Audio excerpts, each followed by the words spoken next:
মূল্যে বিক্রি করে দিছে। ওর কাছে তো কিছু নাই। তুমি তো নারী দেখো না, ছবিও না, নারীর ছবির ছায়া।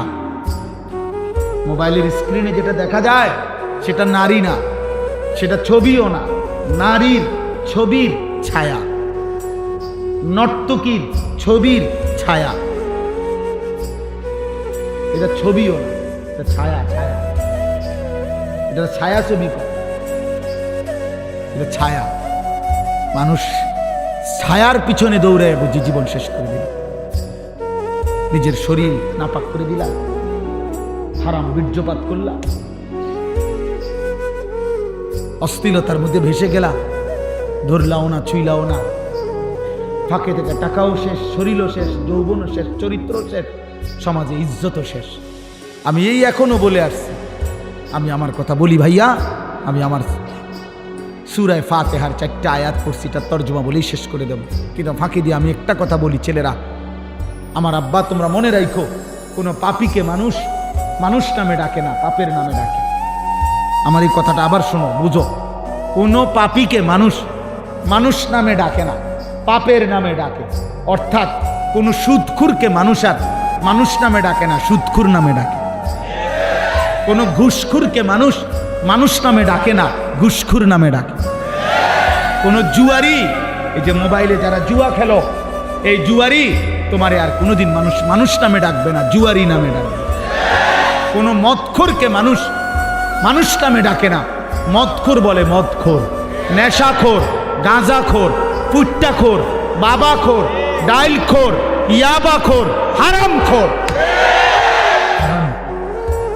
তোকে আর কোনোদিন এই পৃথিবী ইনসান নামে ডাকবে না, বলবে নেশাখোর, বলবে জুয়ারি, বলবে লম্পট, জিনাকার, বেবিচারী, চরিত্রহীন, বেহায়া।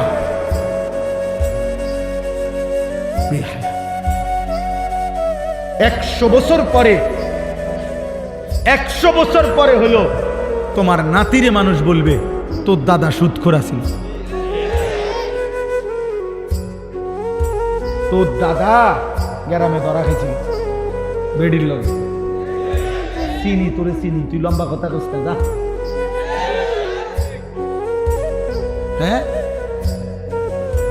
আগামী 100 বছর পরেও তুমি তোমার ফ্যামিলিকে কলঙ্কিত করে গেলে, বরবাদ করে গেলে। চরিত্রহীন বন্ধু, পৃথিবী তোমাকে ভালো নামে স্মরণ করবে না, পৃথিবী তোমাকে ভালো নামে স্মরণ করবে না, জগৎ তোমাকে ভালো নামে মনে করবে না, ভালো নামে মনে করবে না। ইমাম শাফিঈ রাহমাতুল্লাহ আলাইহি বলছে, নারীর সাথে হারাম যে কোনো সম্পর্ক, হারাম, বিবাহ বহির্ভূত নারীর সাথে এই জিনা, তিনি বলছে এটা ঋণ, কর্জ, ঋণ, ঋণ। প্রিয় যুবক, মনে রেখো, এটা ঋণ। তিনি বলছেন এটা হাওলাত, ঋণ। তুমি যেন ঋণ নিলা, অতএব তোমার ফ্যামিলির উনি বলছেন যে হে ইমানদার, মনে রেখো, তুমি যদি বিবাহ বহির্ভূত কোনো হারাম, জিনা কিংবা ব্যভিচার, হারাম কোনো নারীর সাথে সম্পর্ক করো, এই ঋণ তোমাকে তোমার পরিবারের কাউকে, আপনজনকে দিয়ে শোধ দিতে হবে।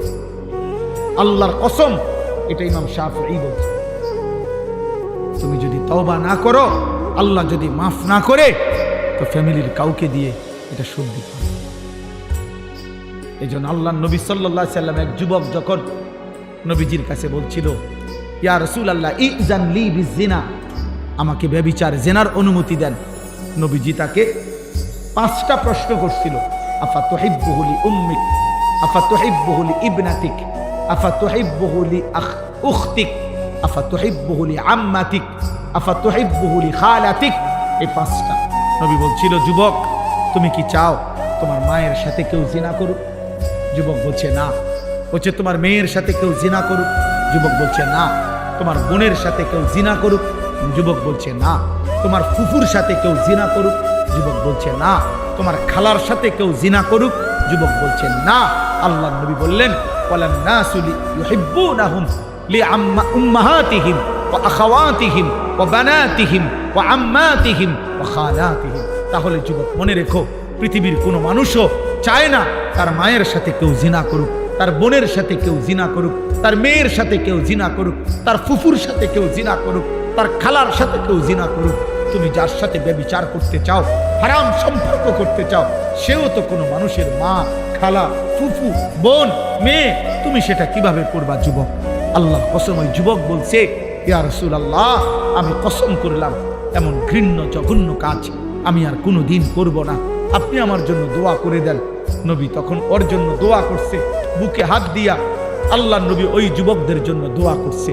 আমিও তোমাদের জন্য দোয়া করি, যদি কোনো যুবক সিদ্ধান্ত নাও হারাম নারী, হারাম ছবি দেখবা না, অশ্লীল দৃশ্য দেখবা না, হারাম কোনো মেয়ের সাথে সম্পর্ক করবা না, তো ওই দোয়া যেন আল্লাহ তোমার উপরও রাখে। নবী ওই যুবকের জন্য 3টা দোয়া করছে। আল্লাহুম্মা গফির যামবাহু, আল্লাহ এই যুবকের গুনাহগুলো মাফ করে দেন। ওয়া তাহহির কলবাহু, আল্লাহ যুবকের অন্তর পবিত্র করে দেন। ওয়া হাসসিন ফারজাহু, আল্লাহ যুবকের লজ্জাস্থানও পবিত্র করে দেন। তোমরাও দিল থেকে নিয়ত করো, আগামীর পৃথিবী তোমাদের অপেক্ষা করছে। দোস্ত, তোমরা তোমাদের পৃথিবী কষ্টের বানাইও না। যুবক ভাই, তোমার দাদা তোমার আগে চলে যাবে কবরে, আশা করা যায় তোমার বাপ তোমার আগে কবরে চলে যাবে, আশা করা যায় তোমার মা তোমার আগে কবরে চলে যাবে। কিন্তু তোমরা যারা, আমার একটা কথা তোমরা শোনো, এখানে যারা দাঁড়াইছো ভাই, তোমরা তাকায় দেখো চারিদিকে, তোমরা 30 বছরের নিচে যাদের বয়স, 30-এর নিচে, তোমরা হাত তোলো তো। 30 বছরের নিচে যাদের বয়স, হাত উঠা, দেখেন দেখেন কি করবেন, দেখছেন? মাশাআল্লাহ, হাত নামা। এখন আমার প্রশ্ন হলো, এই যে 30 বছরের নিচে কিশোর যুবক, তোমরা বলো ভাই ইনসাফ করে, এখানে যারা আমরা জমা হইলাম তারা সারা বাংলাদেশের কথা বলে না? এরা উত্তরবঙ্গের, এরা পার্বত্য চট্টগ্রামের, এরা খুলনা বরিশালের, এখান সর্বোচ্চ 20 কিলোমিটার ধরলাম, 30 কিলোমিটার ধরি, 30 কিলোমিটার জায়গার আশেপাশের সন্তান তোমরা, এই না? আমার কথা হলো, তুমি একটা ছেলে ভাবো যে 30 কিলোমিটার দূরত্বের এতটুকু জায়গার মধ্যে যদি এতগুলো ছেলের মধ্যে নামাজের চিহ্ন, ঈমান আমলের চিহ্ন কোথায়? তাহলে একটি এলাকার যদি 30 কিলোমিটার এলাকার মুসলমানের কিশোর যুবকের চরিত্র, আখলাক যদি এই পরিমাণ হয়, তাহলে ইসলাম টিকবে কেমনে? আগামী দিনে আমরা সুখ পাবো কিনা? প্রিয় ভাই বলো, আজ যদি এমন হইতো যে 18 কোটি মানুষের মধ্যে এই কয়জনের, তাইলে তো মনটারে বুঝাইতাম যে 10 কোটি মুসলমানের মধ্যে সর্বোচ্চ 2-4 লাখ হয়তো নামাজ পড়ে না, তাইলে একটা মনটারে বুঝাইতাম। কিন্তু 30 কিলোমিটার জায়গার মধ্যে যদি এতগুলো যুবক ভাই তোমরা, তো তোমাদের নামাজের হালাত, তোমাদের আখলাকের হালাত, এবার তোমরা আন্দাজ করো সারা বাংলাদেশের চরিত্র। সারা বাংলাদেশের, আমি সোহাগপুর মাহফিলে গেছি, সেখানেও আমি এরকম অগণিত যুবক দেখে আসছি। তাইলে আমার কথা হলো এটা যে তুমি ভাই ইনসাফ করো, তোমরা বলো। খোদার কসম, নবীজি বলছে, লা ইয়াকুনু ফি উম্মতি খাসফুন ওয়া কাসফুন ওয়া মাসখুন, তিরমিজি শরীফের হাদিস। নবীজি বলছে, শেষ জামানায় ফি উম্মতি, আমার উম্মতের মধ্যে 3টা বড় আযাব আসবে। 1 নম্বর, মাটি ধসিয়ে দেওয়া হবে। মনে করেন এরকম আমরা আছি, তো হঠাৎ মাটি ধসাইয়া সবাইকে দাফন করে দেওয়া হবে।